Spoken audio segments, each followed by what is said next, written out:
এখন যেহেতু রমজান মাস, তো রমজান মাসে সবাই ফালুদা খেতে পছন্দ করে। তো আমি বাসায় যেভাবে ঝটপট ফালুদা তৈরি করি, এই রেসিপিটাই আপনাদের সঙ্গে শেয়ার করব। তো চলেন দেখে আসি। আসসালামু আলাইকুম, কেমন আছেন সবাই? এখানে আমি ফালুদা তৈরি করার জন্য রাঁধুনি ফালুদা মিক্স নিয়েছি। এখানে প্যাকেটের ভিতরে একটা ফালুদা মিক্সড এবং ২ প্যাকেট জেলি রয়েছে। একটা গ্রিন কালারের জেলি আর একটা রেড কালারের জেলি। আমি প্রথমে জেলি তৈরি করে নেব। আর জেলি তৈরি করার জন্য একটি প্যানে আমি পানি গরম করে নিয়েছি। আর গরম পানির ভিতরে দিয়ে দিচ্ছি সবুজ কালারের জেলি। এটা আমি কিছুক্ষণ নেড়েচেড়ে নিয়ে তারপর একটি বাটিতে নামিয়ে নেব। নামানোর পর আমি এটা ঠান্ডা করতে দেব।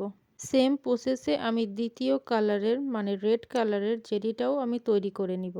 তারপর বাটিতে ঢেলে নিব। আর ২ টা জেলির বাটি আমি ফ্রিজে রেখে দিব, যাতে করে খুবই দ্রুত সময়ের ভিতর এটা জেলি তৈরি হয়ে যেতে পারে। কেউ চাইলে ফ্রিজে রাখতে পারেন বা বাইরে রাখলেও কিছুক্ষণ রাখার পরে যখন ঠান্ডা হয়ে যাবে তখন আস্তে আস্তে এটা জেলি হয়ে যাবে। তারপর আমি চলে যাব ফালুদা তৈরি করার জন্য। এখানে আমি একটি প্যানে দুধ ঢেলে নিচ্ছি আর তারপর দুধটা আমি ভালো করে জাল করে নিব। দুধটা জাল করে নেওয়ার পরে এখানে আমি দিয়ে দিব সামান্য পরিমাণের লবণ এবং দিয়ে দেব পরিমাণ মতো চিনি। আপনারা যেরকম মিষ্টি খেতে পছন্দ করেন সেরকম চিনির পরিমাণটা কম বেশি দিতে পারবেন। আর ফালুদা মিক্সের ভিতরেই সব কিছু দেয়া থাকে, ইচ্ছা করলে আপনারা চিনিটা নাও দিতে পারেন। এরপর আমি দিয়ে দিয়েছি এখানে ফালুদা মিক্স আর দিয়ে দেব কিছুটা কিশমিশ। সবকিছু দেওয়া হয়ে গেলে এটা ভালো করে নাড়তে হবে, যাতে করে নিচে লেগে না যায়, এটা খেয়াল রাখতে হবে। এরপরে যখন দেখবেন যে সাবুটা সিদ্ধ হয়ে এসেছে তখন আমি একটা বাটিতে নামিয়ে নিব।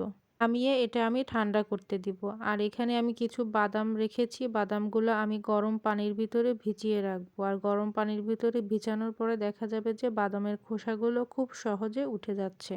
৫ থেকে ১০ মিনিট বাদামগুলা গরম পানির ভিতর ভিজিয়ে রাখার পরে খুব সহজে খোসাগুলো উঠে যাবে। আর খোসা উঠে যাওয়ার পরে সুন্দর করে পিস পিস করে কেটে নিব, যাতে করে এটা আমি ফালুদার ভিতরে দিতে পারি।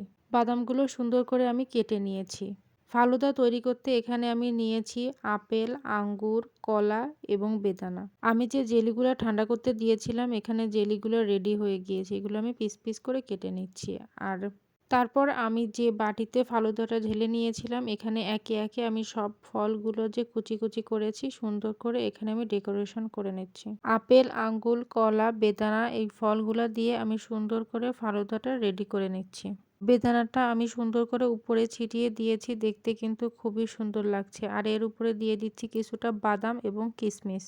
তারপরে সর্বশেষ এখানে আমি দিয়ে দিব যে জেলিটা আমি তৈরি করেছিলাম গ্রিন কালারের এবং রেড কালারের, সেই জেলিগুলা আমি একটি চামচে করে উঠিয়ে এখানে সুন্দর করে উপরে দিয়ে দিচ্ছি।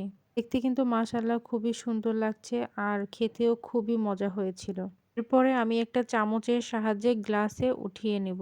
ফালুদাটা গ্লাসে ওঠানোর পরে এর উপরে আমি দিয়ে দিব আইসক্রিম। আপনারা আপনাদের পছন্দ অনুসারে এখানে ডেকোরেশন করতে পারেন চকলেট, ওয়েফার্স বা রুহ আফজা দিয়ে। আমার বাসার কেউ রুহ আফজা খেতে পছন্দ করে না, এজন্য আমি রুহ আফজা এখানে ব্যবহার করিনি। তো আমার রেডি হয়ে গিয়েছে ফালুদা। আজকের ভিডিওটা এই পর্যন্তই। আপনাদের কাছে কেমন লাগলো কমেন্টে জানাবেন। আসসালামু আলাইকুম।